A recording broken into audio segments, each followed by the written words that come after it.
Okay, so welcome to Inside the Broken Fan. Glad that you could join us as we gather together and read stories, poems, reflections that we've written over the last week, and then discuss them. And you get a little bit of an insight into the craziness that is us. We have a guest this week, Lori. Yay. Super excited to have Lori here. Thank you. It's going to be fun. It always adds a really good, different dimension to our discussions. Yeah, I like guests. Anybody have any thoughts about last week's podcast, anything? I didn't finish listening all the way through. I really enjoyed Jeffrey's Purple Panther Princess. I did like that too. That was a cute story, and it was really well thought out and well written. It was fun. Yeah, we all thought the stories were going to be about Mom, and then only one ended up being about... Two ended up being about Poppy. Was there another one about a poppy? There was Peyton's P Oh. poem or reflection that had all the P words in it. I liked Peyton's. Yeah. It was Yeah. fun. I needed to go back through and listen to it because it irritated me, but I had to. I didn't listen to it all the way again. I often irritate you, though. That's not true. It's not fair, but it is not true. fair. I thought that I was having a problem with not knowing what name I had written. Oh, Clary. Oh, you were. You didn't think you were. You were having a problem. Yeah. Clary. You said 3 different names. Yeah. Clary, Clara, and Claire. That was a cute story. I was really in my head though. That was weird listening back as I was very, I think because I was disturbed about I wasn't saying the right name. Caught in your head. Yeah. We did the cold plunge again for the first time in 2 weeks. Couple weeks. Yeah, it was cold. It was great. Where'd you guys do that at? Logan River. Oh, nice. Yeah. Yeah, it was cold today. We've been doing that for almost a year. It's over a year. Since Every January week. last year. Every Nice. week. Yeah. And the water temperature varies a little bit. Yeah. Not too much. It was cold. It was cold. Did you go in two on it? Ice on it. Yeah. It was Gosh. cold. It was clear too. It was so clear. It was really pretty. Yeah. The river was this morning. It was nice. That was this morning. Yeah. Nice. Yeah, noonish. Yeah, we're still waiting for Mom to join us. She Yeah. said she was, but I had done a lot last year, so I that might be a new improvement. So. maybe so. I do feel like cold plunging and getting out inside is a lot easier than getting out outside. That is- Yes. That is true. I would. Maybe you just need to come visit my house. Well, I need to discuss that all with you. I will. Yes. It's so nice to get out into a cozy room and have a towel. Yeah. Just make sure you share what your business is. But you don't get to run around the grass and the geese and the snow. Yeah, there was With snow your on the feet. ground. Yeah. Oh, they run around in their boxer and their little undies up around the You gotta warm up somehow. Gotta get your blood moving. Yeah. It's the funniest So sight. how long did you guys sit in the river for? About 5 minutes. Oh, that's pretty good. What is the optimal? 3 to 5 minutes, they say, is like ideal. If you can just do 3 to 5 minutes, you'll get the most benefits. So that's great. 5 minutes is great. Yeah, it was fun. It was good to get back in the In river. the routine. Did you have any what's the word? Any thoughts of it being hard since we've been away from it for a couple weeks? Did you, Jeffrey, or For me, it's hard to get in every week. So it's just the same? It doesn't make it easier. Just the same thing. Just because we hadn't been there for a couple weeks didn't make a difference. It was Did it for different. you? I've been walking into this week. I got to jump into it because I got my my cast off officially. So Oh, Were you happy? Were you happy to be able? I didn't know. in Were- the flesh. Were you happy to be able to dive in instead of walk in? Yeah, it was I think- amazing. Diving Had a in great is time. insanity. That's It's with your easier. brain. So much It's so much easier So than your walking in. brain would go. Yeah. "Whoa!" Yeah, but It does. I mean, It It's does. easier just to go for it. And then your body just was like, okay, we're doing Yeah, this. I have a harder time jumping than walking in because I'm scared of the water. Yeah. Just scared. Plus, if you're like, there's like rocks and things, like, you just don't want to twist your ankle. There was a dead duck Ew. frozen in the river Oh, under the water. so sad. Yeah. Why is that that's sad? gross. I you know how many ducks die every day? How many people die every day? okay. Okay. Okay. Another reason to come. All right, so we're gonna start. We're gonna start with Abby. Because she's A. Mom. There's no meaning or purpose, I was all excited that I figured it out. and then we're gonna play popcorn. So you get to pick who's next. Okay. I'm just kidding. You don't have to. All right, my toes are stoned. I thought you said they're stoned. No, they're not stoned. That's what I thought you said. Your toes are stoned. Can you get your toes stoned? I don't know. Does that mean they're I haven't cold? tried.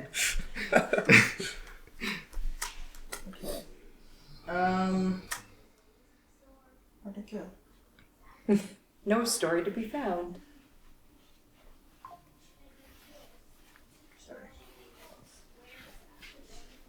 While you're looking, Stomach is like. how was your overall birthday week? It was good. Yeah, I forgot to ask you. Did you have fun with your family? Yes, yummy food. We played. Do you remember the name of the game we played? It was like garbage. It was like golf. Golf. It was like golf, but in card form, like an actual game. So it was fun. Okay, I was sick when we did the New Year's episode, so I'm gonna read my poem from that I wrote. It's called The New Year. This year will be different. This year I'll read those books. This year I'll start working out. This year I'll get in a routine. This year I'll brush my teeth 2 times a day. This year I'll wear my retainer. This year I'll start. This year, this year, this year. This year I'll make a change. This year I'll focus on just being. This year I won't be consumed by the grind. This year I'll let just happen. This year I'll be me. The end. Not to say that you're going to do this, but how often do, like, us as people say, like, this is the year, I'm going to finally do it all? And how often does it actually happen? Yeah, that's what I was gonna say in terms of I resonate with that because I have sung that song year after year after year in one way or another. Yeah. I've noticed I always make, like, I'm going to read 5 books this year, or I'm going to get in a workout routine, and then it never happens. And so, and because I've always thought about the future, like, oh, next month I'll get there. Next month I'll get there. I've got time. And then it doesn't happen. I used to, we used to, it seemed like, always have these goals, like so many different goals that we would set for ourselves. And then you feel so guilty because 2 months later you haven't done a darn thing. Or maybe you started and. But I think the point is not to be guilty about it, but that's what we do to ourselves. Yeah. But I think, like, there was something on one of the Instagram, like, when you're scrolling, and it said day 1 or 1 day. And I think if you just, like, for me, I'm like, day 1. Not 1 day, day 1. And then just, instead of being like, I'm going to do all these things, and then I'm going to fail, and then I'm going to feel bad about it. You're just like, okay, I did like, if you cold plunge in the river. Day 1, I did it 1 time. I like that. That's right. That's Yeah. good.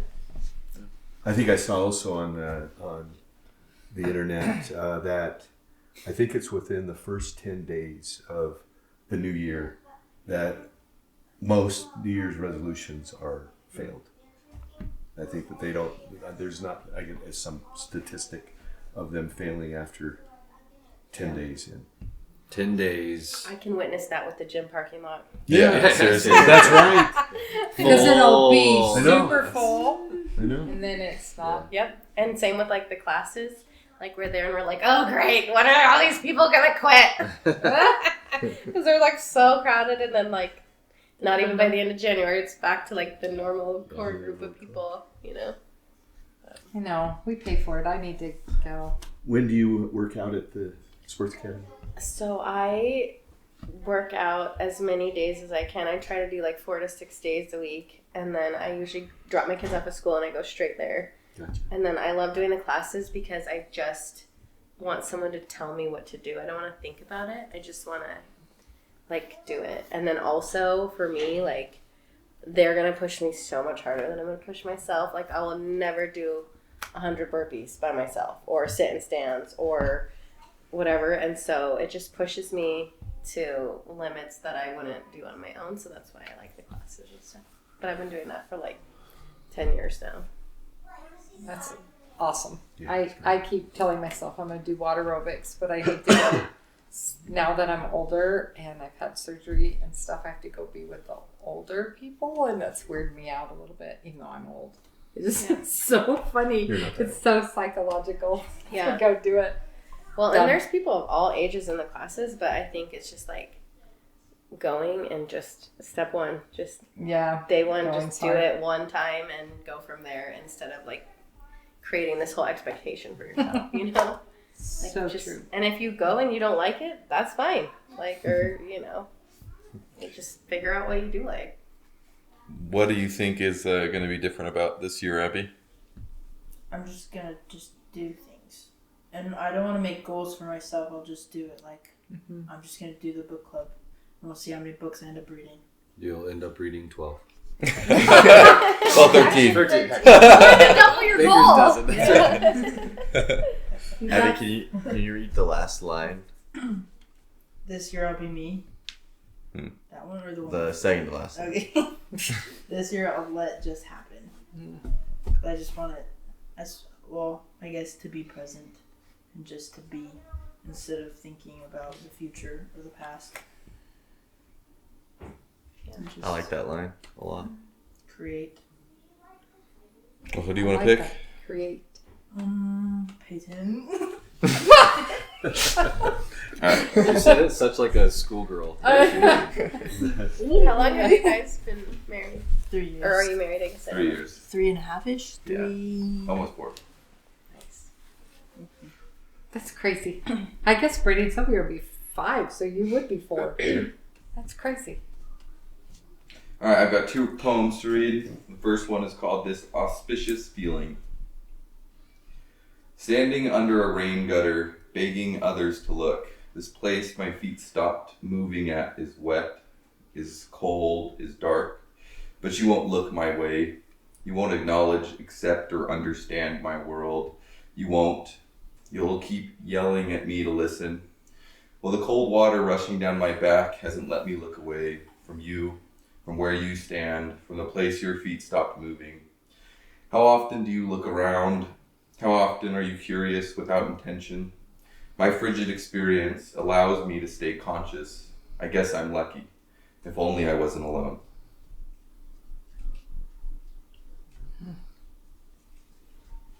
That last line, it hits for me. That idea of like, if only I wasn't alone.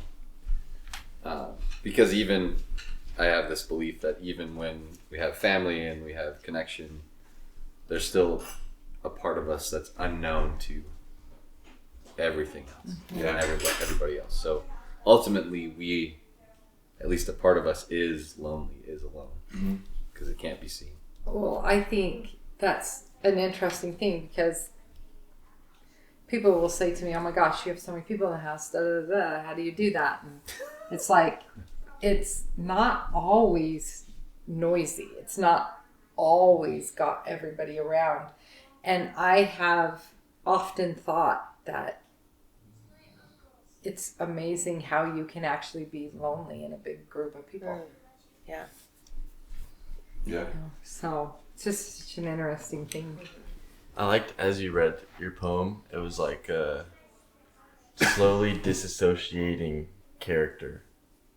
Slowly, like, there's this person who's standing there in the setting he's standing in, and then it slowly just zooms out a little bit and zooms out a little bit in the poem until it's just like, oh wait, I'm alone. And it's just, I thought that was cool. That as you read it, it kind of zoomed out.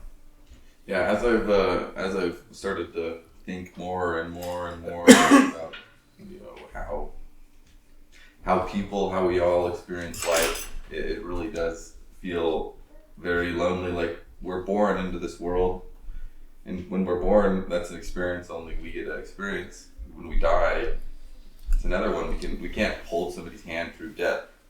Like, it just happens. And at the end of the day, like, we can all sit in a room like this together, but we're all looking at different things. We're all listening to different things, and we're all just all different. Maybe that's the reason that eye contact is such a powerful thing. Because even if I can't see, it's like looking into space. I can see the Milky Way or see universes out there. I can't necessarily understand it. And maybe the same kind of thing, the same kind of magic happens when you really look into someone's eyes. Mm. That there's like a glimpse, a moment of real connection. Yeah, I totally agree with you, but the only thing is, like, I don't know if I often see people do that. Yeah, no, I agree with you there. And so that's what makes it feel very lonely. 'Cause it's vulnerable. I do notice people do that, but it's not. It rarely happens. But we don't always take time to just really sit and focus on somebody. Yeah. Well, and how often, I'll just use you as an example, I'll be sitting and I'll be thinking about something, and you'll say to me, "Are you mad at me?" Yeah, I've And done it's that like, before. no, I'm not even thinking about you. Right. I'm just looking, Right. thinking. But was it from something in the past that you experienced? Well, it could be, but Sometimes it's just my sometimes face. it's I You're don't mean know. mugging. You know what? I honestly think the last 20 years has changed that, though. Because what are we always doing? Yeah, Yeah. right. It's made it Yeah. less. Yeah. Or, Well- I mean, I don't know, maybe 10 to 15, 20-ish years. 10 like, for I think, sure. I think, like, that has totally changed how we interact all together. Yeah. Like, Kids don't connect the way they used to. you know, like, my kids are some of the only, my older two, and even my 10-year-old, all their friends have phones, and they're like, how do I connect? And I'm like, I'm sorry. Like, Yeah. let's for invite you. them over, let's figure it out. But it's like they feel left out because that's how you connect now is Right. group chats and Instagram, and it's not good. And this, Well, we all sit in this room together and we feel connected, but there's still a barrier of you're experiencing something different than I'm experiencing. So even though we're saying that this is connection and we're experiencing it, a group chat is just as much connection. It's just with another Barrier. removal. Yeah. Like, instead of just experience, there's But the it's still experience. changed, you know. You Yeah. just think of what you'll say in a group chat that you won't say to someone's That's face. very Yeah. You know, good or bad. Well, and there is a cost because I don't think that kids, teenagers, young adults, they're not connecting, but I do think there's a cost to when they do get in a situation where they're sitting across from each other. Mm-hmm. Then it's like, I don't then what do know. you do? I don't know how I've to heard do of this. people doing this and texting each other, Right in like, the yeah. same room. but I mean, married like, couples, can you imagine? They Yeah, just like- text each other because they Yeah. don't know how to talk. So I just think there is a cost to it. It's not necessarily that connection is going away. Yeah. It's morphing into something different. Different. And there's a That's- yeah. cost to in-person intimacy. Well, I think that's where you, as individuals, we need to make choices that when we're in a group, put the phones down. Or I heard that some schools are actually not letting phones in to school anymore. And I think that would be yeah, I think that's great. fantastic. I think the teacher should just put them, just as soon as they come into class, just put them in a box that the teacher has. And then after class, they go back and pick it up. That way in class, they're actually listening. But Paying how would attention. that help with anything? Phones are integrated into literally every step of our lives today. Like, Well, almost. geez, maybe a teacher would actually have to teach What without if someone. what if holding there's their phone. some kids that listen better with their phone? Then that would be maybe a bad thing. Or you could view it as a maybe bad not for your time at school. I think like that's another good point. It is all changing. Like that is such a big struggle for me that all my kids' homework is on the computer. Like phone, computer, this, and it's like there is that disconnect because then when we went to parent teacher conference, they're like, oh, well, he didn't turn it in on this day, so then I don't get a notification that it's updated, and then that's why he has an F. And I'm like, oh, okay, like, you know, but it's done, and it's like, so we just tell you, and then now you fix it, and I don't know, and then like some of it was like, oh, well, we did some of that in class, and we did some of it on the computer, and it's just merging that, and I'm like, this is just like, I miss like I need old school life back, like. It makes me think of a reel I saw of quotes from parents, not quotes from adults complaining about the younger generation, and it moves from like TV's gonna ruin them to radio's gonna ruin them to dancing's gonna ruin them to reading's gonna ruin them. Like every generation has a generation before them saying this is bad and it's going to ruin you. And that's been a very constant through. Often just pointing out change. Yeah, Right. or is it just the fact that there's a change and it's different than what they know, so Yeah. then it's an attack? Yeah, exactly. What's that Churchill quote? Of, if you're like a teenager and not a liberal, then you don't have a heart. If you're an adult and not a conservative, then You don't have a brain. you don't have a brain. So It's just funny. It interesting. tends to be the trope is that as you get older, you want less and less change. I don't know. I'm all about embracing change right now. I think the Good for older we you. get, I think. Speak those words. Well, I think, because, you know, all my life I was always told when you get older, you don't have to change. You know, people don't change when they're 60, 70, 80. Old dogs can't learn. new Yeah, tricks. yeah, that's what I was always told. And I'm like, I don't want to be that way. Like, I just turned 60. Well, now it's been probably 6 months. Anyways, You're closer to 61. I am. You're in your 60s. No, I am not. You live in a different world than me. Literally, that's what Peyton's poem is. All right, let's read. Let's do the next one. Okay, this one's called Our Heart's Demand. I'll never give you demands. Hell no, I won't hold your hand or chain you. I won't build prisons of expectations or breakthroughs or push you from waterfalls too high. I will expose the trafo, our nature so violent it wants you to know that everyone is thinking about you, and you'll never be able to do anything at all without the words of others, without fire's name from our ancestors. Without them, there would be no torch to hold, nothing to pass on, not even gold. What will you be if you aren't remembered for helping others in the depths of December? I'll never give you demands, or even try to hold your hand. For chains I've broken long ago, and prisons I've crumbled just to show that you and only you can do it alone. Can I ask you a question? Yeah. So, what was that? What, as you were writing that, what was your thought of who were you talking? Who was talking? I was thinking about different moments in my life where I've tried to pull somebody out of where they were, and how maybe that caused more damage than it did good. It's an interesting thought. That I know best. Yeah. it's- I can see where you need to go. Yeah, no matter, even if it was maybe I was right. Right. I think there was a lot of that at the beginning of our marriage, because I mean, like in my opinion, I feel like I'm more of the docile personality, and you're more of the dominant personality. It's changed now, but at the beginning, I've become more of myself, so it's more even now. More balance. That's Yeah, more so balance. funny. It's changed.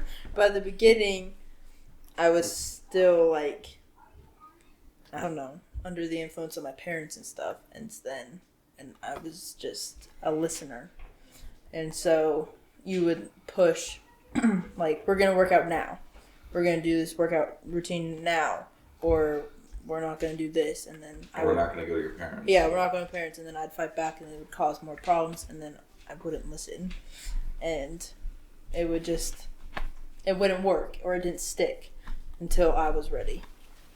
And like maybe starting those routines were the right intention at the time, but I wasn't. It was more forced instead of me ready to do it, so it didn't happen. Forced rather than a discussion and Yeah. a collaboration. Yeah. Yeah.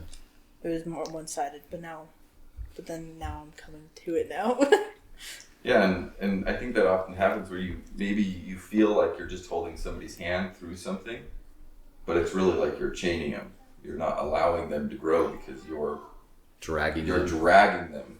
Instead of letting And it can be them do innocent. I mean, holding a hand is innocent, but I It can think even be benevolent. yeah. Right? If you're holding someone's hand and not aware of it in a way, you're not leaving room for the other person to become the hand holder. Yeah. The person's not growing into what they need to be to then be the handholder. I don't know. I think there's a scary thing though for humans to let go of control. Yeah. Well, and you can't control anything because you don't know what anybody else is going through truly. Yeah. You can't know. You know, it's interesting because as a mom, I thought that if I did everything right, I've talked about this before, if I did everything right, did what I was supposed to do, you kids would come out with absolutely not an issue. You know, that everybody would just be following the line and doing whatever we had taught you guys, you know, that everybody would be safe.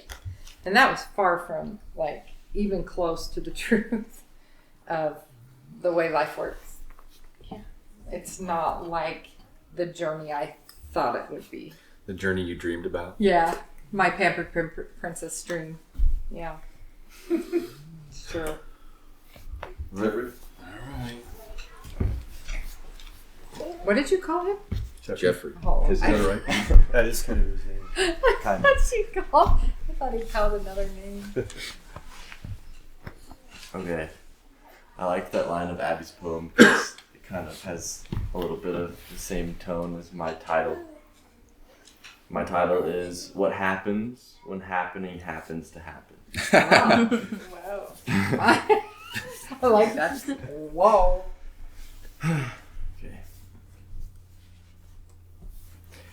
There is a fear that is a stone, and the flip side is beauty. You'd say that stone is solid. I'd say your touch creates tension. And through time, you'll collect your pension. You'll reply with a deny that your eye isn't shut. But through the denial, you'll find an acknowledgmental jester in the corners of your mind. And the fizzing that is missing is your bountiful soul, not just wishing. So come and travel with me through the bubbles of your conflict and see the dimensions beyond dementia. Meet the demons that connect us and heed my warning new. Let everything that has happened become you. Beautiful or terrible, no moment lasts. So welcome its passing fully and leave the past in mast. A navigation tool that allows you to last is a kraken rising from the depths, tuning slow into fast. Rocking your rock are the waves that surround you. Peace be still are the words used to ground you. I like the line you did in there about the bubbles. What did you can you read that again? Yeah. And the fizzing that is missing is your bountiful soul, not just wishing. So come and travel with me through the bubbles of your conflict and see the dimensions beyond dementia. Yeah, and that whole thing, your dimension beyond dementia. I like that bubble part. That was really good. Well, I liked your poem. Why did you like the bubble? I don't know, because I could picture someone letting go and going on this adventure they weren't expecting, and that I was just Visualization. Yeah, and I was picturing going in the bubbles Mm-hmm.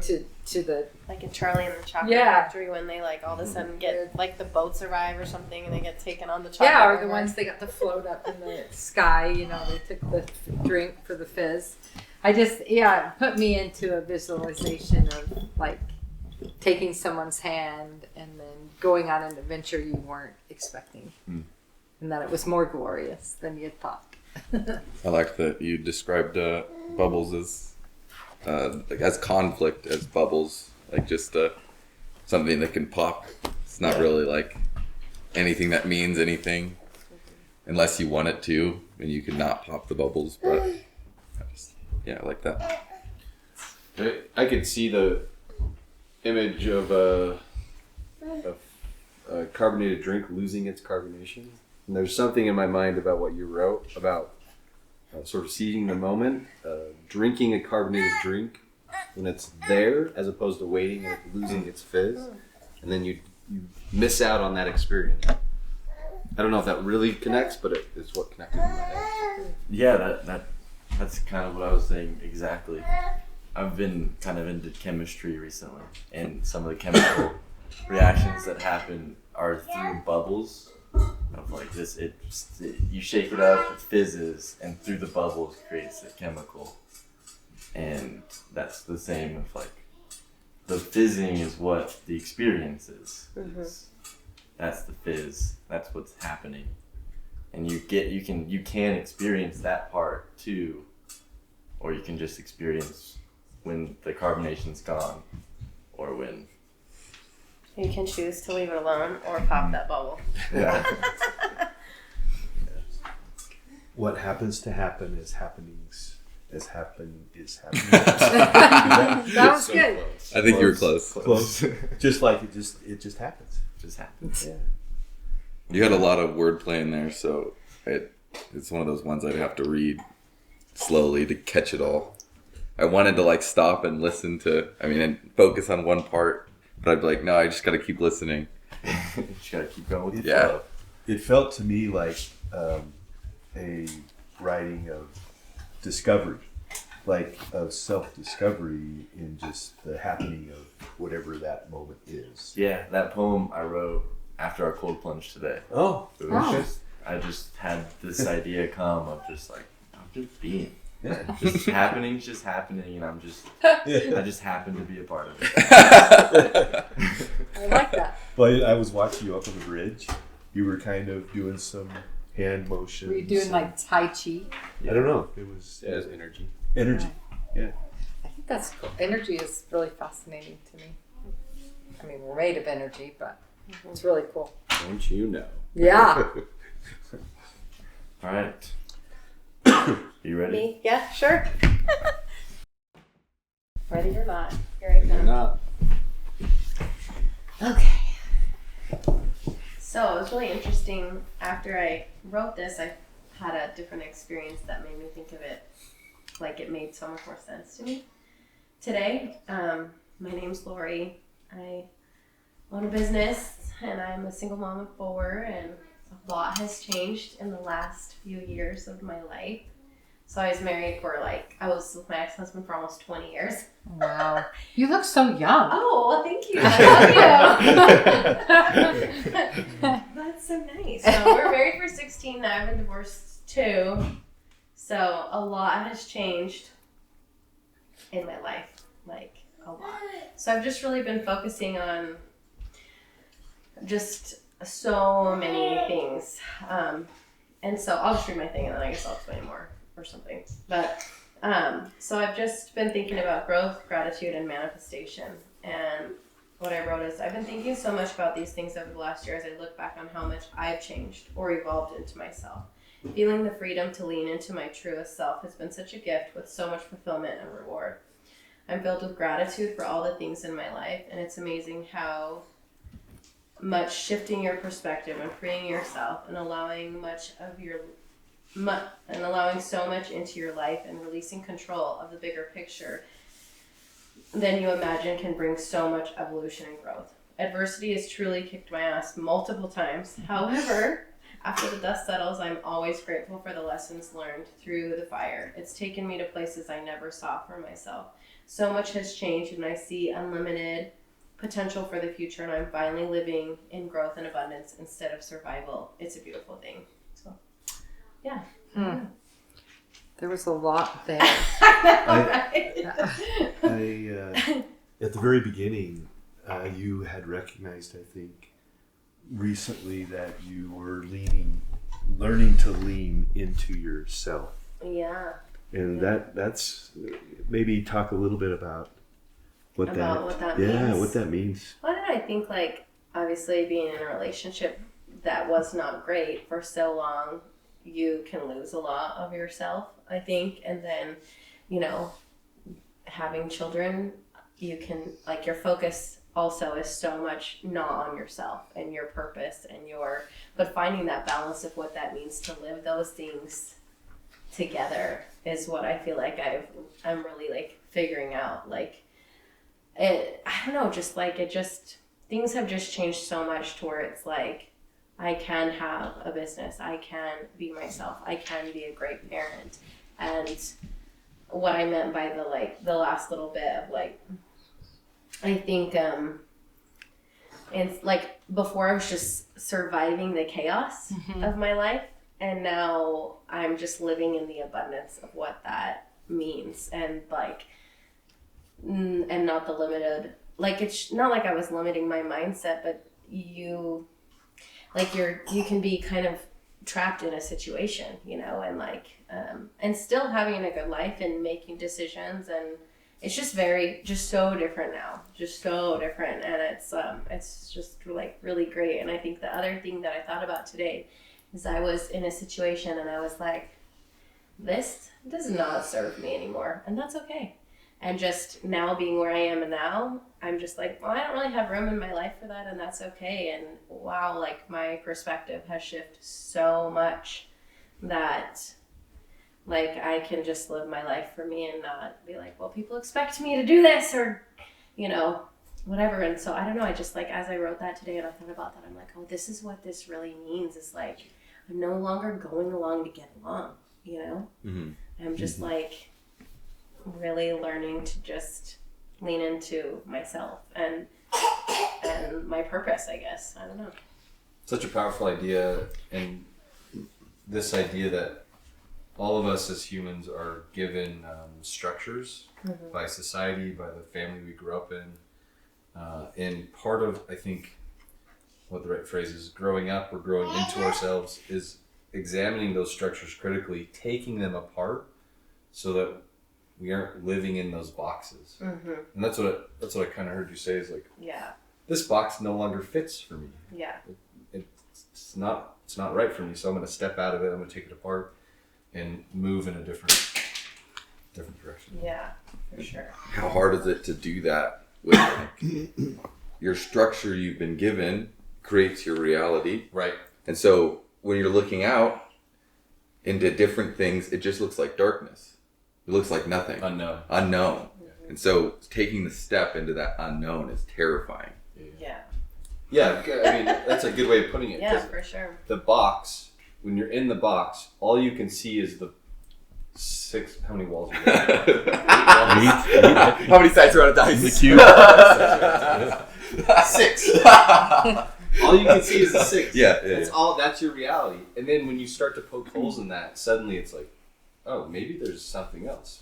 And the air tastes different, all this stuff. And then the looking back is the, like, whoa, like, it's almost like you see things so different. Yeah.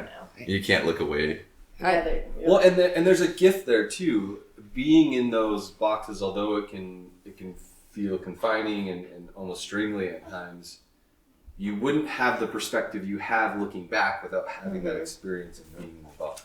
And then, like, while you're exiting the box, sometimes you're in the freaking, like, inferno, like, like, what was I thinking? And then you get out of it and you're like, whoa, that was really hard, but, like, so good and worth it. But, yeah, I've had that situation, like, a lot. Yeah, you said adversity kicked my ass. That's very relatable. Yeah, I've had a lot of adversity. But now I'm like, wow, I learned so much. Oh, good for you. I feel like that's the trick, right? Is being able to see on the other side of maybe what you learned. Mm-hmm. I think for so long in my life, I got stuck and I let myself be blamed. I blamed myself for everything that either happened to my children or whatever it was that I didn't feel I was doing good enough. And it's so interesting to not be stuck in that box anymore. Yeah. And I'm still working on, seeing things in a better picture and realize that, hey, it's okay to be in a It's that, different like, place. letting go, and then someone, I can't remember, but like earlier we talked about like that control, letting that control go, like, is huge. And that's the cool thing, right? No matter if it's a marriage, if it's a religion, if it's just life beating you down, whatever it is that is done that, it's amazing that you can find a way to step out and look back and say, I made it here and I'm okay, Yeah. And everybody deals with all kinds of different things. I think the older I get, that's what I realize. Yeah. You look at other people's lives and you think, oh, they have this amazing life. They're so lucky. Wow, they do everything right. But if you could get into the walls of each home, it isn't You'll like see that. some skeletons. Right. Oh, yeah. It Everywhere. isn't. It isn't what is shown on the outside. And it took me a long time to not be so hard on myself. To your, when you were talking about being stuck, and this imagery doesn't have to apply to you, just what came into my head, is I had this picture of a person being in that box we've been talking about and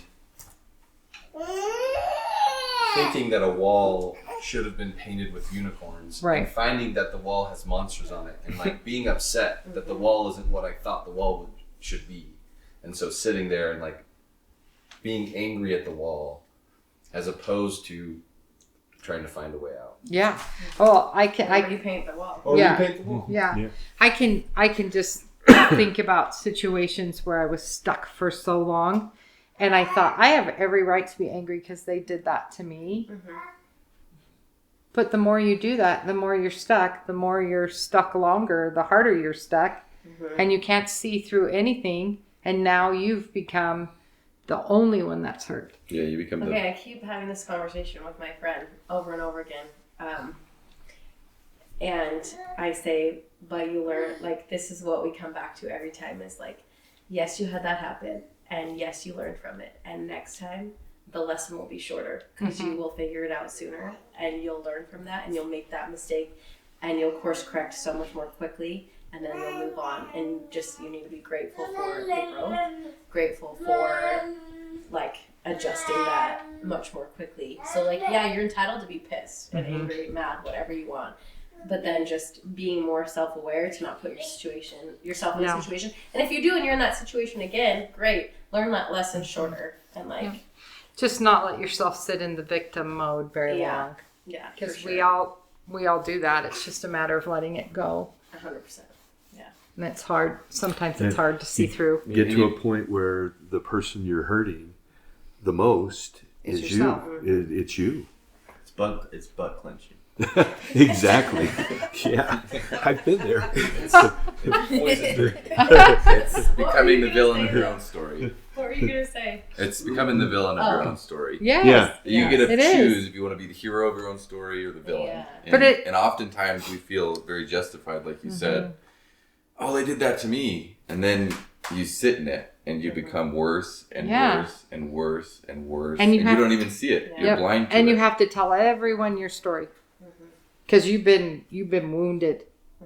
And it's like that's when you got to find a way out of the muck. And it's hard. It's hard. All right, who are you picking? Why don't you go? Oh, You wanted to go first, so here's your book. oh yes, thank you. That's what happens when you're old. That's lost it twice. I know. 60 Big. and a half Yeah. years young. You like Where is my glasses? in, Oh. in your hands. Oh, good. This is good. Everybody. That's not an old trait, though. You've been doing that for a long time. Welcome. They were in my hand. Okay. Well, I was going to go a totally different way of this, I've been just thinking about, I guess, lessons learned, things been going through, and I was just thinking about all the different, like, what you do to yourself. You shoot it one way and it comes, I don't know. And I was just thinking of all these different things. But anyways, I didn't do that at all. It kind of went back to the New Year's stuff. So I don't have a title. You can tell me one at the end. This time of year is always interesting. We make goals, some stick to them and some don't. Sometimes you might last a week or maybe a month. If you make it a half a year, you're moving and heading in the right direction. A year down, reaching a goal is truly amazing. Stop and enjoy the win. What keeps us going to be able to reach that goal? Is it strength? Is it faith? Is it determination? Is it letting go of what's been holding us back? Is it putting yourself first? Is it remembering you're truly important? Is it remembering to be grateful and thankful? Is it remembering to breathe? Is it remembering to dance in the rain? Or is it finding joy in the storm? Maybe it's pulling the weeds to see the grass, then laying in the grass to feel the sun. But most of all, it's learning to love yourself. Remember, if you fall or fail, it's okay. Remember to let yourself be okay. The trick is no matter what the road blocks are ahead, keep knocking them down. Even if you can only do it an hour at a time, a day at a time. If you need to lay in the bed, it's okay. But just don't forget to get up. Laugh, cry, sing, dance, enjoy good food, live. I mean, really live. Breathe, and remember to pause, look around, and learn not to miss the simple moments that are right in front of us every day. I had this montage of Rocky, but it was you. Just like every roadblock, just like punching the rocks, like screaming and like running into the roadblocks. It was a really funny little montage of you just progressing. That would probably be good. It probably, life feels like that sometimes. That could be a commercial for our podcast. I think every commercial we have for a podcast should be Mom. She is the main attraction. Yeah. I love the part about the learning to love yourself, because I think if you can figure that out, that's the greatest gift for yourself that benefits everyone around you. Yeah, I think I'm learning that. I could read that every morning when I got up to start my day. You asked so many real questions about realizing your value and that it's okay. Yeah. It's just a beautiful mantra, I think, that you've expressed there moving forward into this time. Yeah. Yeah, there's a lot of weeds we pull and we get stuck most of the time in the weeds. We don't see out of it. There's no light. Do you think sometimes that, you have these feelings of wanting to discover yourself and to be okay with yourself? Do you think sometimes in our day in, day out lives we forget that? Oh, absolutely. I think the thing is we just get ourselves stuck so many times, no matter what it is. And I think before I just couldn't see out past maybe a certain space. Maybe I only could see so far, and I just held on to so much that, Did you say maybe,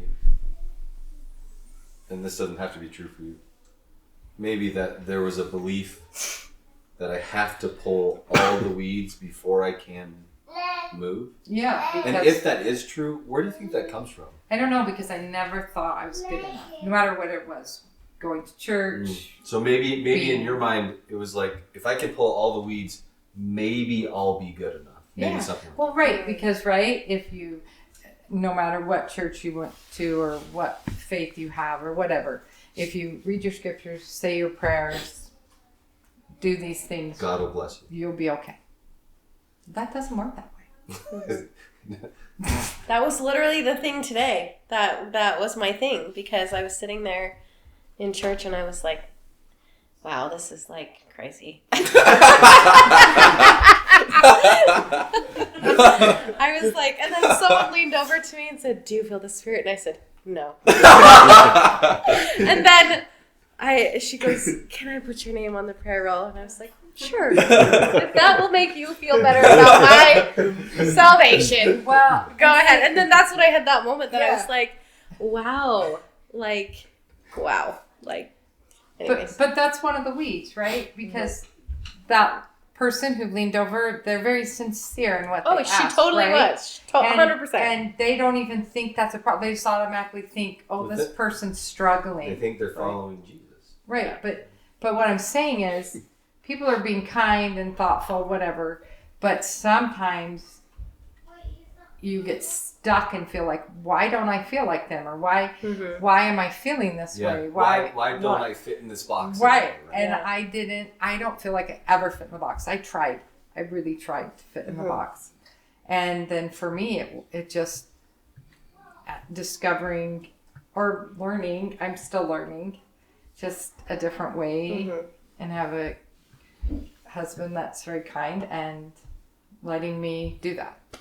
And that's really good, because he could be another way and he chooses not to be.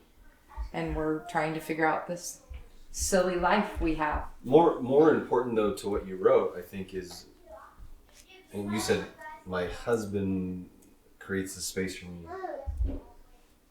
But I'm creating my own space. Are you creating that I'm space for trying. yourself? Well, I wasn't. Because I think that's I a would more say important question. I than would say I wasn't. spouse. I had too much guilt. Still. You held on to too much. Yes, absolutely. That Because there was no room for anything else. right.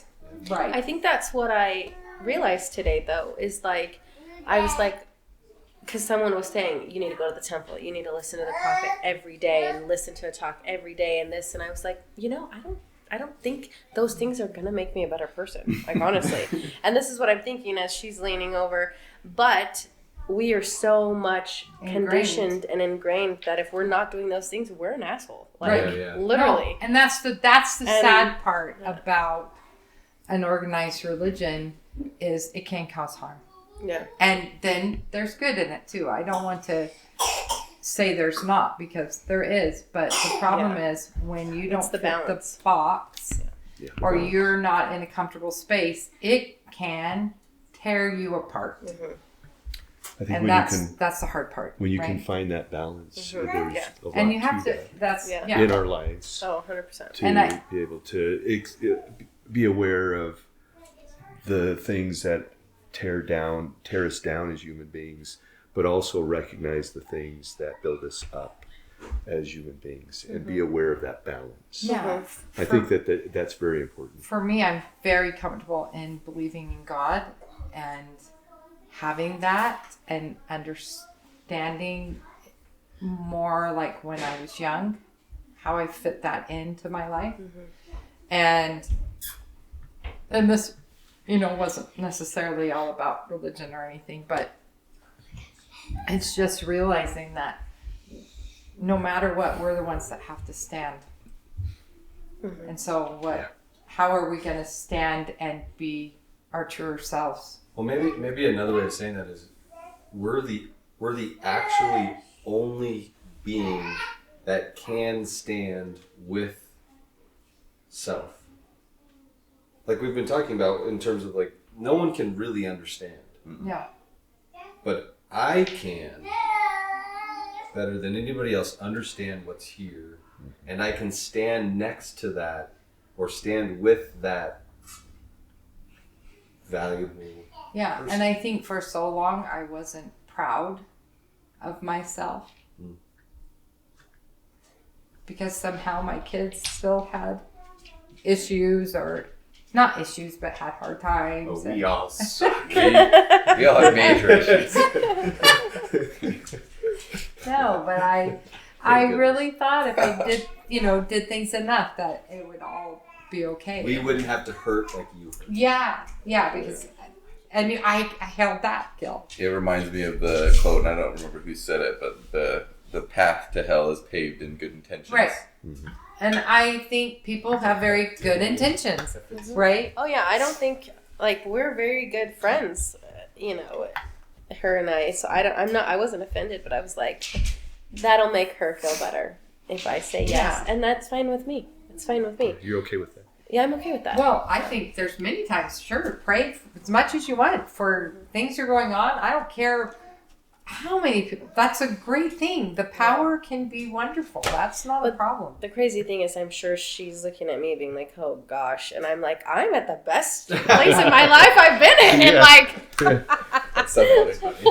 I'm like, Yeah. Different perspective. Yeah. You have this view that's a lot larger than her yeah, view is. yeah, But it's hard coming out of that because when you come out of that, you think, yeah. what's happening to me? Why am I feeling all these things? There's so much that can be, you know, in all aspects of life, no matter what it is we're dealing with, right? Mm-hmm. There's so many things that, gosh, we just have to be able to let go of, but you aren't sure where to step. It's like that backpack, right? Yeah. It's like that Who are backpack. you picking, Mom?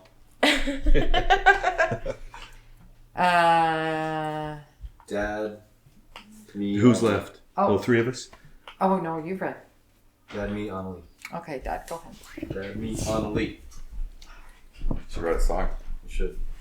It would be a banger. Be a rhymer. There's something about like phrases when people don't use them often and then use them. It just sounds so weird.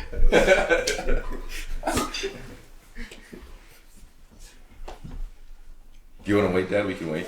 Wait for. I mean, Whatever you never mind. That's been nice. I think, you know, kicking off our day kind of with the cold plunge is always a great thing. Nothing like that to make you feel alive. I know. You feel every part of yourself when you're immersed in cold water. Speaking of cold water, what do you think of that glass? Ice cold. That decorated ball mason jar, What's that song? Quart. You're as cold as ice. cold as ice. Does this do with your talk? I don't know. Your talk. I mean, Is it just- church talk? Mom, I would. You guys are such a. You guys fit like A glove. like what? Like yeah, like a glove. Peas in a pod. Like a bee on a flower. You guys are just. So It's a crack on a cliff. it this long. That's Have an a- accomplishment. It doesn't mean we fit like a bee. I don't know quite what that. More like a bee with a stinger. you know I that's said the a bee on a flower. that's the really Have you been in nature before? yeah. I think Mom has ventured into nature once Every or once twice. It's nature. Didn't he hear? Hold the weeds and lay in the grass. That's So you right. gotta fight I it really back. liked your story, Mom. I really did too. It just, as I started writing, just popped in my head. So I That's just, beautiful. I think all those questions. That's amazing because how many months ago I could not have even come close to. ABC's 1, 2, 3s. That's right. All those questions, though, that you posed, every one of us could ask Yeah. ourselves in every day. Yeah. And I thought that was really, Thank you. really Vinny. done well. So this is coming from a place of something that's a part of all of us, but it's kind of been hitting me in the face recently. It's titled My Water Lust. Wanderlust overwhelms my watery mind. A kaleidoscope of colors and shapes and movement courses through me as iceness clears and deep boils blue, as green cools, freshly flowing turbidly towards a brackish stillness. Murky minerals distill upon frothy coolness, as opaque floods drip freshly upon grassy glassy liquid essences of my life. My mind opens. Oxygen releases. Hydration's need as I drink deeply. Watery visions flow. Sun's warmth, snows melt. Gravity's pull. Drip, drip, drip. Nature's popsicle creation. Water's clear carrot donation. My molecular salvation flows. My body thrives. The life-giving medium essential while transporting minerals and nutrients cause my cells to rejoice. Waste is removed miraculously. My body exerts energy. My body sweats. My body cools. Liquid lubricates. Joints flexibility continues with my body's blood health strengthened as my body's reactions stabilize. Water. 89% hydrogen. 11% oxygen, makes up 2/3 of all my body's molecules. Water's daily breakdown of digestive paths, saliva's catalyst, detoxifies and energizes my body's hydration sensation. Water falls in a rushing roar, painting soothing sounds of moisture collisions, pittering and pattering off the cascading canvas, my ear's inner symphony. A cold glass of iced water smoothly slides down a welcoming surface as a single drop of sweat joins in the ride. A softly fluttering crystalline snowflake tumbles gently onto the outstretched tongue of my eager and excited inner child. 35 degrees, 37 maybe, or 40. I don't know. But what I do know is don't think, don't hesitate, don't do anything except jump into a mountain stream, an alpine lake, a wintry neighbor's swimming pool, the Pacific Ocean, and cold shock slaps me soundly. Gasping, breathing rapidly, oxygen flows, heart races. Blood rushes to protect vital organs. Numbness ensues. Settle, my mind focuses. Breathe, my body screams. Enjoy, my soul whispers.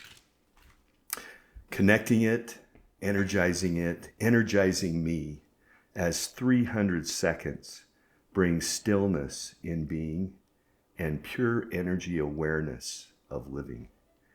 Dopamine and endorphins increase my alertness. I shiver as a smile crosses my grateful mind. Bubbling brooks, frolicking fish, tumbling mountain streams meld into migrating rivers of spawn, flowing into undulating ocean waves as seagulls scream. Massive glaciers slow time with an ice blue glow as sunlight sparkles off life-giving waters flow. La Fontana de Trevi glitters from within as a million twinkles of light reflect through its aqua vergine watery basin. Tradition dances as coins are dreamily tossed. One coin will lead you back to Rome. 2 coins will help you find your true love. And of course, 3 coins will lead you to marriage. Because everyone knows that Roma, spelled backwards, reads amor, meaning love. Water brings nature's most colorful reflections as sun rays penetrate rain's prism, painting a bow of circular grace, a riot of spectacular color, translucent and resplendent, a gift from one of life's most needed essences of light and water merging to offer the beautiful symbol of hope across sky's clear vastness. Leaf's chlorophyll green bubbles with rain's sweet droplets of goodness. Lily pads settle in quiet ponds of stillness as pink water lilies blossom towards light as multicolored fish roam the dark, clear waters below. A tiny green frog croaks contentedly. Soul's binding reflection sparkles. Earth's unseen prodigy glimmers. Mother Luna's eons of longing infinitely reaches through time and space, pulling her daughter hopelessly towards her, one endless wave after another. Oceana offers her constant gift to a blue and green planet as nature's life force and Earth's life source. As I am, and with every living breath, hydrophilic to the last, I will carry my waterlust. I like all your descriptions of water. I like how your shirt is like, you know. It keeps you in the story. Yes. I like the fountain, the Rome Trevi fountain. What's that name? La Fontana de Trevi. And you know, the different coins. We actually didn't walk down to see that fountain. There's so many people there. It was Easter weekend, and we'd walked all over, and we saw some things. We stayed right close to it. No, but we just didn't walk down. We didn't have enough time.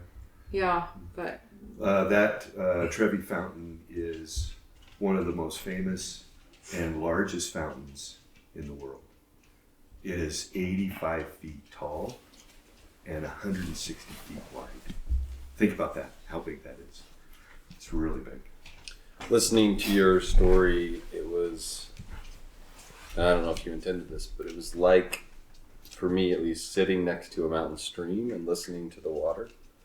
And I don't know if you intended this, but as you got to the end, you slowed and you talked about source. And it was like, in my mind's eye, it was like that stream, what's the word? Melted into the ocean. The waves are coming in and the water is just going into those waves. You had a phrase in there that resonated with me, molecular salvation. It's a cool phrase. you also said something else that I can't remember, darn it, and I wanted to remember the word. That's not helpful at all. No, There was a lot of words my in there. brain. I really liked in the beginning of it when you related the way you related water and oxygen and air. Yeah, Water me and too. air, and how you put both of them as same life force, life giving, but then describing water as what it was. I really liked it. That was really cool. I think We would cease to exist if we didn't have water. Water's so powerful. Yeah. It can be a source of life or utter destruction. Right.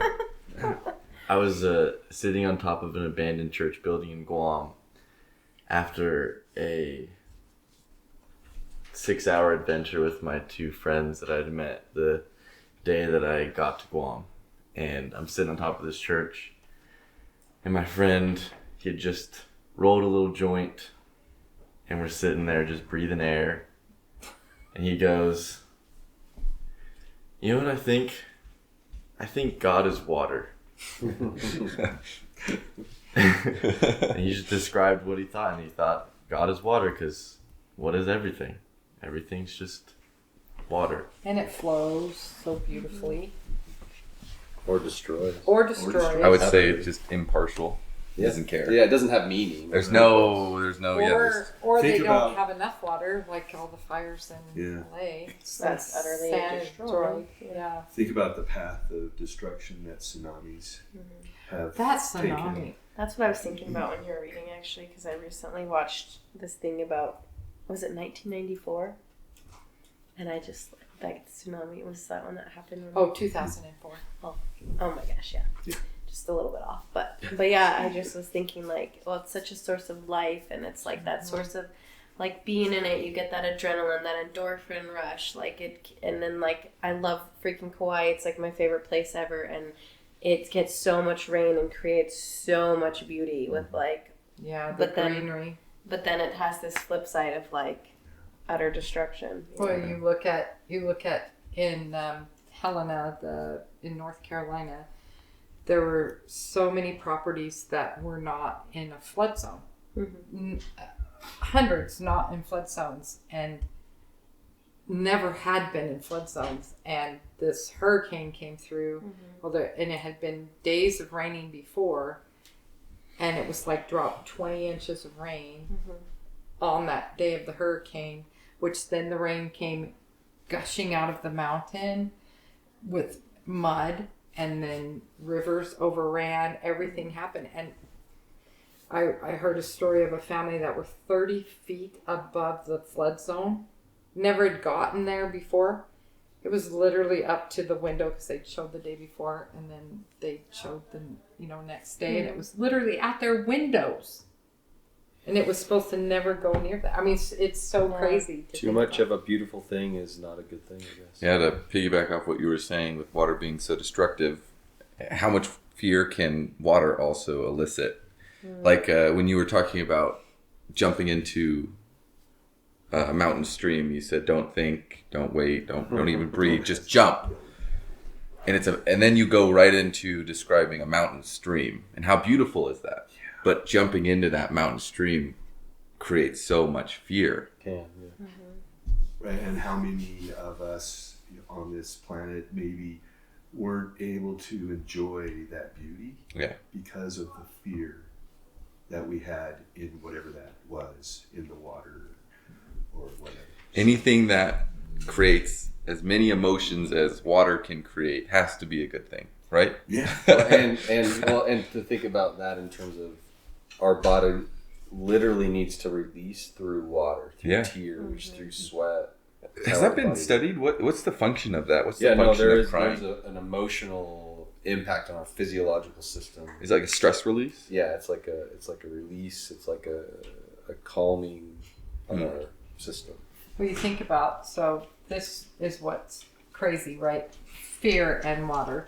Jaws came out in 1975, maybe, or 74.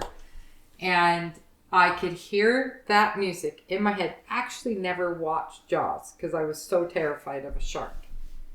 Didn't watch it.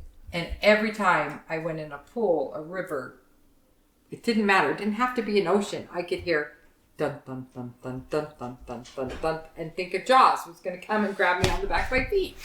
For years. Constant worry.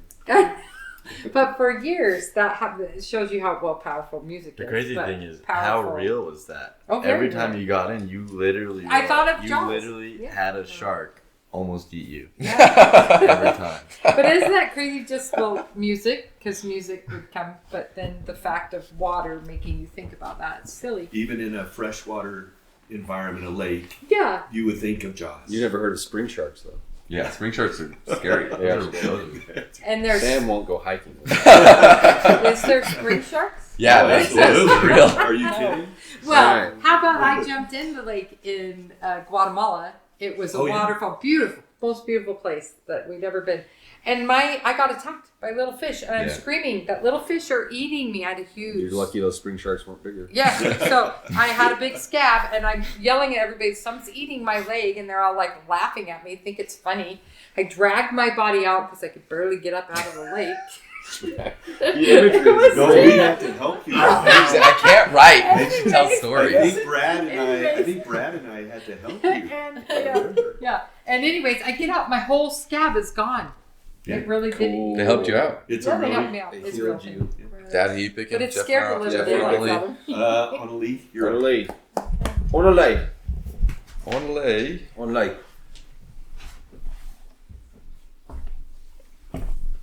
And then we're ending with Jeff. Isn't that just And Dad. Works out. Just works wonderful. out? And Dad just serendipitous. It's a good word. Serendipity. No, it was serendipitous. Same word, just different. I was just not going to respond to her. Well, okay. Okay. So I tried to do something different. And it never really works out that way. But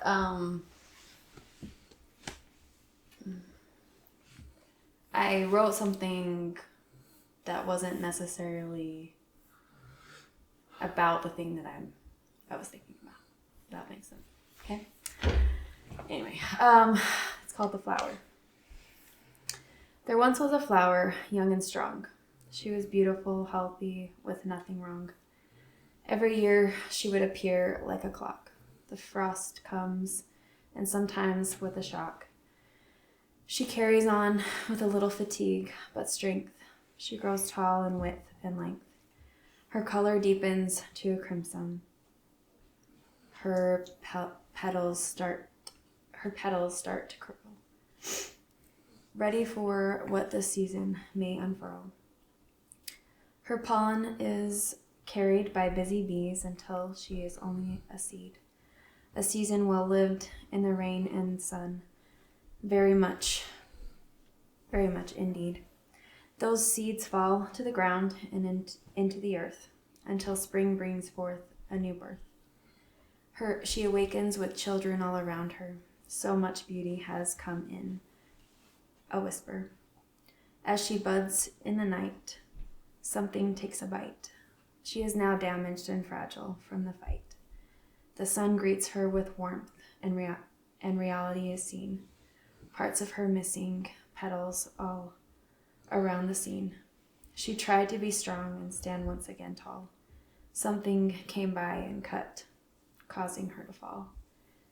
She left an empty space where she had grew, but the beautiful flowers left behind were not a few. She had beauty and grace, creating new life. Now she is free from the pain and the strife. Makes me think of one of my favorite quotes now by Carl Jung. He said something like, if you only fall in love with flowers and never get to know the roots, what will you do when winter comes? That's a really good quote. And I'm grateful that I've been able to see your roots, and I love them very much. It really reminds me of like when you were reading that, I'm like, this is like the journey of motherhood. Did you think that too? Well, I thought of a woman growing, like from being young and growing, and all the things and becoming old, and parts of her aren't the same anymore. Yeah. That's what I got thinking about. Yeah. I kind of think like the different seasons and evolution of like being a parent and being a mother and what that means and what that means to give those life to the kids, but then also still take care of yourself. Like, and that's kind of where like I saw a lot of like parallels in that for me. It's very interesting. 'Cause that's kind of what I was writing about. I had a hysterectomy last year, and that's what I was writing about. Yeah.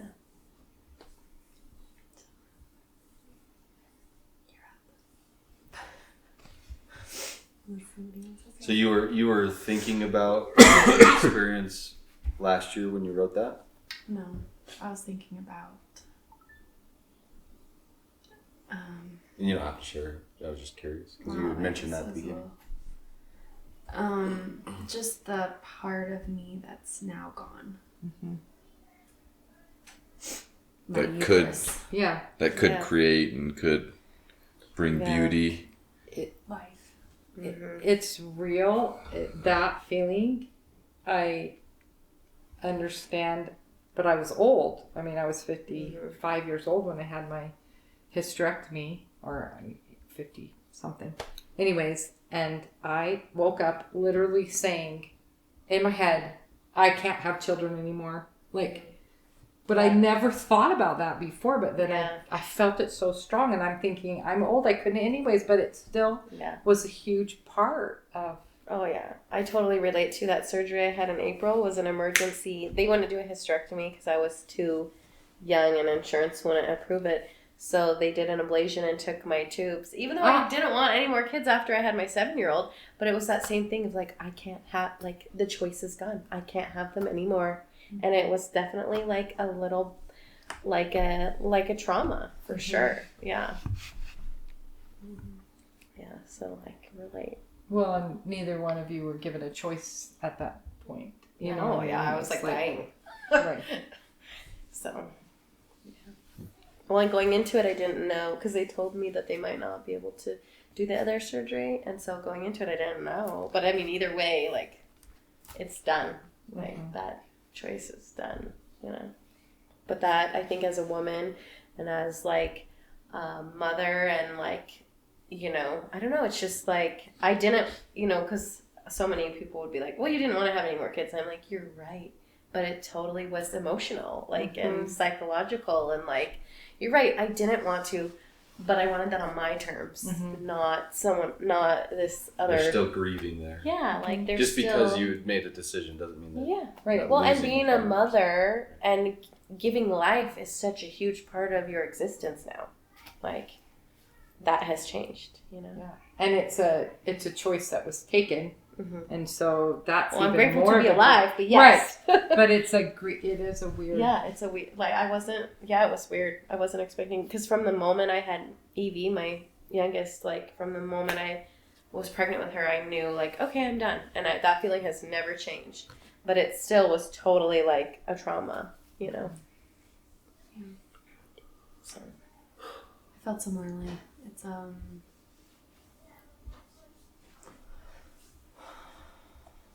I thought that our last one would be our last, and I told myself that, you know, I'm okay with that. Just moving through how it happened was just like when it happens too quickly, I just put things in a box and I didn't feel them. And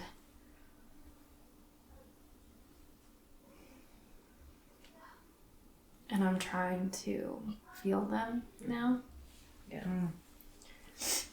And it is a grief. There is grief that needs to happen because that's something that was a part of me for so long. I had a reminder every single month that I had it, and now it's gone. And there were times where I wish I didn't have a period or things like that. But to be told that you just don't get it anymore, or you don't have it anymore, that's something that is hard to not have it on your terms, or to not have that control.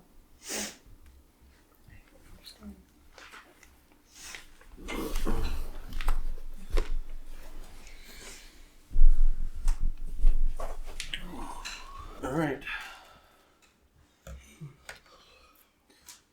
read through a few titles of this. I think I settled on Glimpsing the Now.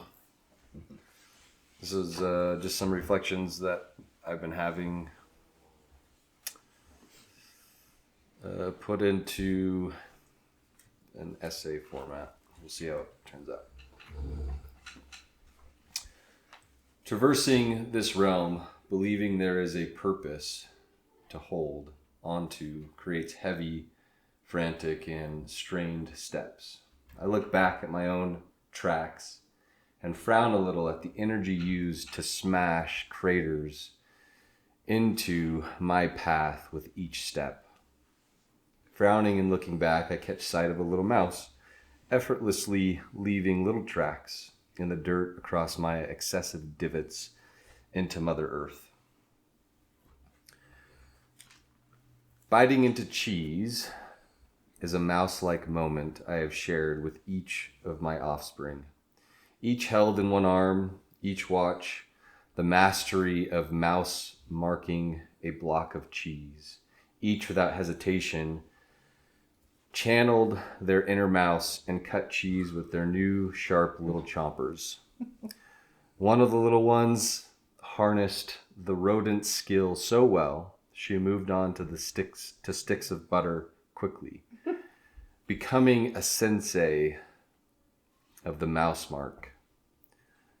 This wild black belt seemed to tap into those animal instincts quite naturally.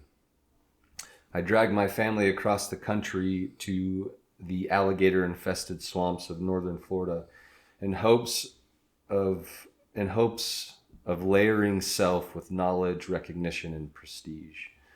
I wanted so many layers that I would never have to see self again. As I searched for a fat suit to sweat in, my youngest was finding every opportunity to strip down to herself, catch a lizard or a frog, and climb a car to hold the frozen Hypnoflana specimen up to the sun, all while bearing all of her 2.5-year-old body to the world. Perhaps I should consider this prodigy more seriously and strip my fabricated layers so I can sit with self while cradling nature with reverence. Even further back down time's twisting road, we lived in the shadow of a very naked desert mountain covered in only scab-like rocks, soft wild grass, and pubic-like coarse cacti. Every night, under the mountain's shadow, a ritual of chasing 2 gremlins to their cave of dreams played out.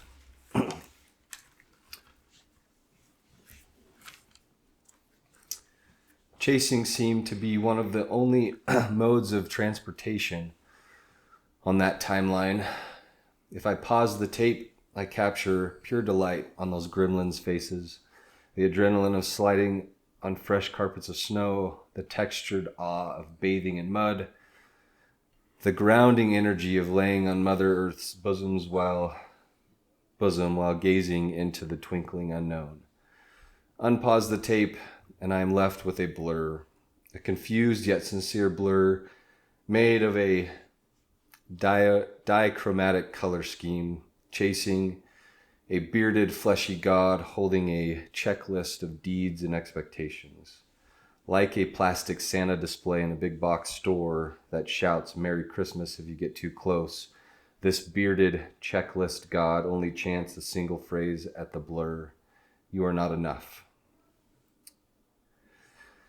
A 2-colored blur chasing nonsensical perfection is left with sparse costume choices: a zebra, a panda, a killer whale, a skunk, a quadrilateral box squared into infinity.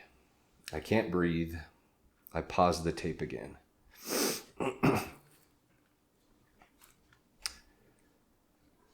Me jumping across the bed, wearing a homemade shirt with colorful handprints, attempting to capture the bright, vibrant pair of screaming children. The polychromatic moment strikes my eyes with harsh contrast to the chasing blur moments before. A refracting reminder of the infinite possibilities of creation to be found in the present moment. And that chasing only kills the present before it can breathe its first breath. A child asking for a snuggle has the tendency to slam my body into the moment. Each of my children have made their unique bids for physical affection. My oldest son, on the brink of adolescent life and seeing manhood approaching quickly, would often sit too close, or I would feel his feet rubbing mine. This innocent action of a boy would consistently slam me into the religious, manly insecurity I carried everywhere, but wanted to pretend didn't exist. Or my very prickly 13-year-old daughter sitting next to me in church and softly laying her head on my shoulder. I noticed the fear of not knowing what was happening inside of her, sitting on the other side of me, hugging me from behind, the feeling of being incapable to help this porcupine I cared so deeply for.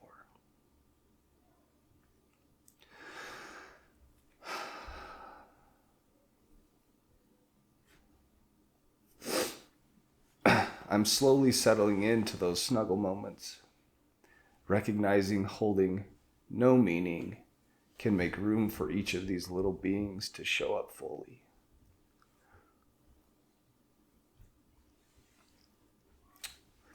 Now those snuggles, anchors, act as a reflective moment, leaving my hands holding a mirror to my own dysfunction.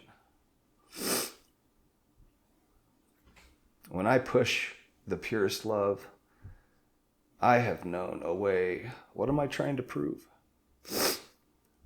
The story my fingers and heart have clung to so desperately. I am not worthy of love. She must believe this story too. My reflection fractals, and I see deeper. Perhaps it is the truth of my powerlessness to prevent separation, to prevent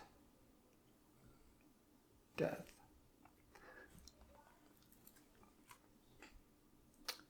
Maybe me holding her at arm's length will cause the inevitable pain to be a little less. I chuckle at the repeating pattern. There I am again, killing the only thing I actually have before it has a chance to open its eyes and fill its lungs. Perhaps it is time to stop carrying a psycho knife and a crater digging shovel. Maybe it is possible to walk lighter if I let go of the need for purpose and meaning. Does being hand me the key of creation? It reminded me a lot of one of my favorite writings of yours. I think it's titled Running. Can't remember if it's titled Running. Yeah, but maybe. I don't remember. I really loved that piece of writing. There was one part in there that you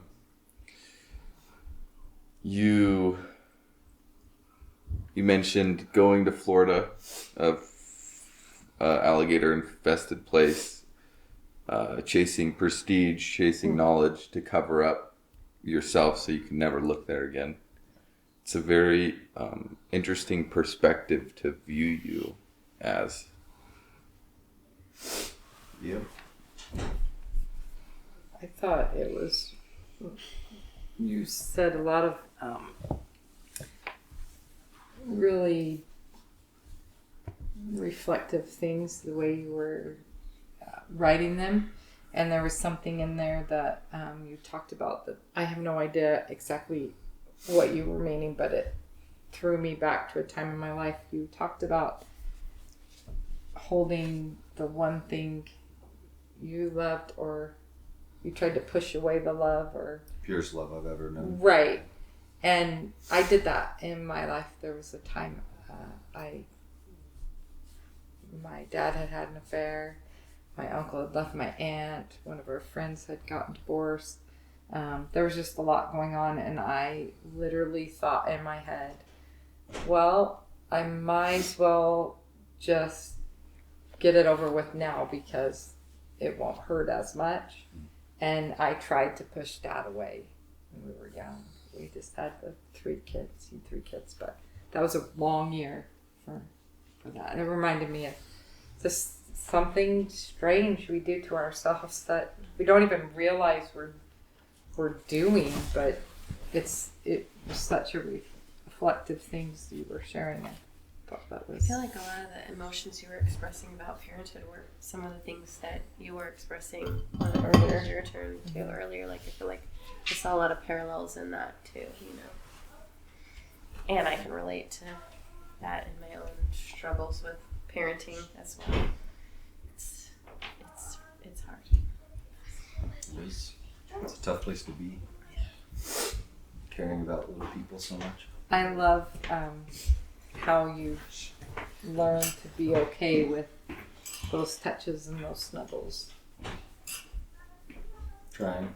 Yeah, because to me that was it's probably my biggest joy in motherhood was those times when you have those babies and they just lay on you, and you just get to lay there with them and no one's bothering you, and you just get to hold them, and then those little 2-year-olds run up and they love on you, and there's such an innocence in that. And then as they get bigger, sometimes we do tend to push away. We don't accept some of the hugs as much as we should. Very, very good description of that. I thought it was a good awareness of feeling pure love in not only your children, but maybe realizing that you can find that pure love in yourself, and for yourself, and that maybe makes that separation come closer with your children. You had a moment where you talked about masculinity you carried around and how it almost killed it almost like stomped out the pure love that you were seeing. You were asking, like, why do I even carry around this perceived masculinity I think I should have if this thing that's so pure and real exists? And it's like a question a lot of guys have to like face is that exact thing. I don't know if it's from viewing our fathers, if it's from, I don't know where it comes from, but there's like this innate need to act tough or to act not caring or to act unfazed, to act stoic, and it's a fight. Yeah, it is a battle for a lot of males. It's okay to show emotion. I think that's really important for men to be able to do and show their kids. I agree with you, and that statement should be taken very seriously. I don't think it's taken... That we allow men to show emotions? Anybody. Yeah. I mean, you and I have had conversations about some of the annoyances I've carried towards you in terms of if I walk into a space and maybe I had a long day or I had a tough session, and you'll try to make me smile. That's the exact opposite of what you just said. Mm. Well, even me and Payne have talked about, like, when we first started dating, Payne was more emotional, I guess, than I was. We started dating at 16. Yeah, sorry.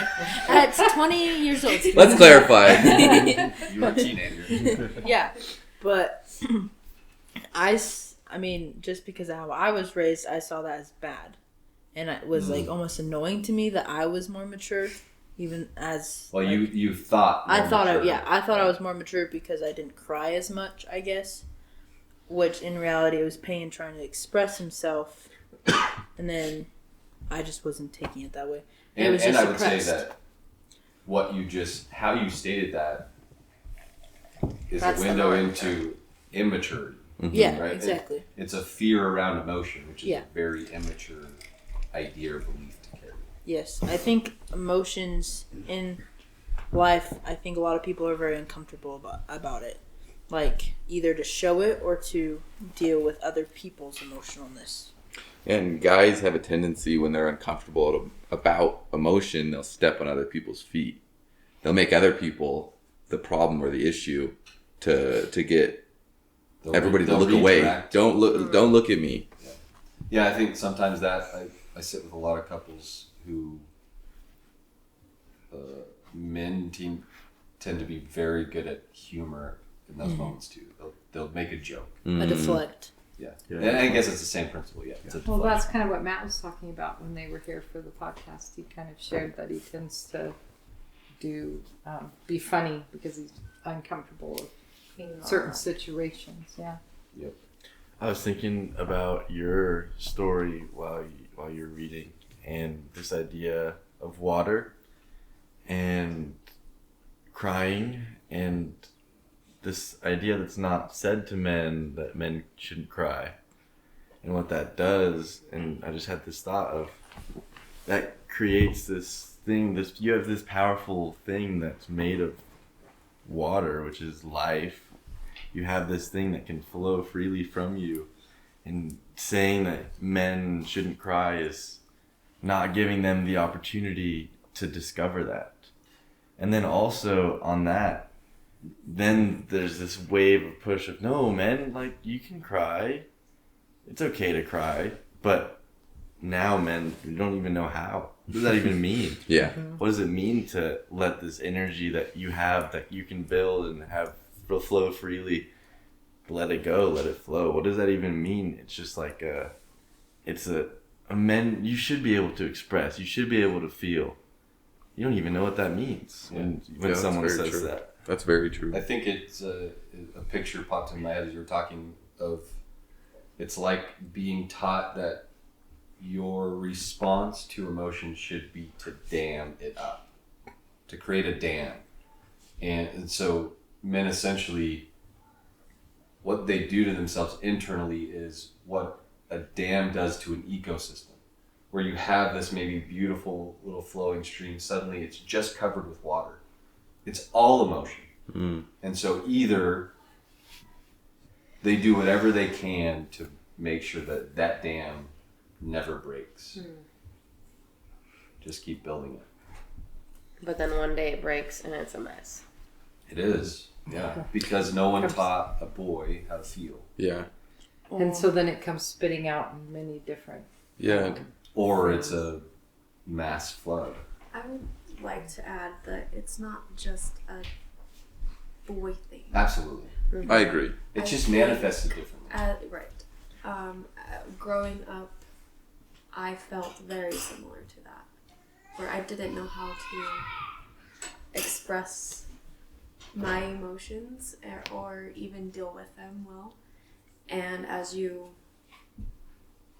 read your writing,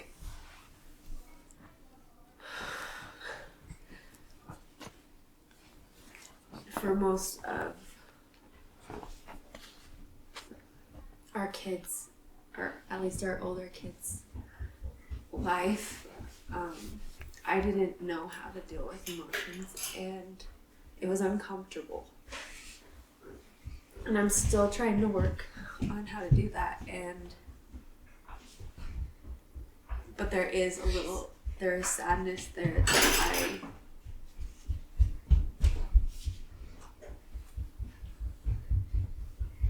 I really wasn't aware of how to do that. You were taught to put your emotion in a box, as you said when you were saying. Yeah. All right. Good stuff. Take us home. We'll just cut that off right now. I don't feel like it was cut off. There it is. Good. Yeah, it's good. Just soak it up. This was quite the. Been a lot of topics, is that what you're trying to say? Yeah. It was, but it was. I feel like usually they kind of just They went together. They're That's what pieces was interesting. and I parts felt that like go together. Yeah, I felt like that too. They really sort of We're did. creating a picture we didn't even know existed. That's kind of That is That is cool. good. It'd be kind of cool to have AI draw a picture. draw a of picture. each Oh, time. dang. Maybe Oh, Draw wow. a picture. Yeah, maybe one of us. maybe we're all just getting a little bit closer to actually connecting with each other. Yeah. All right. Cool. Well, we're grateful that you've chosen to join us around this rocking chair. Here's some stories and some reflections. We appreciate it. Thank you to Lori for enriching our group even more.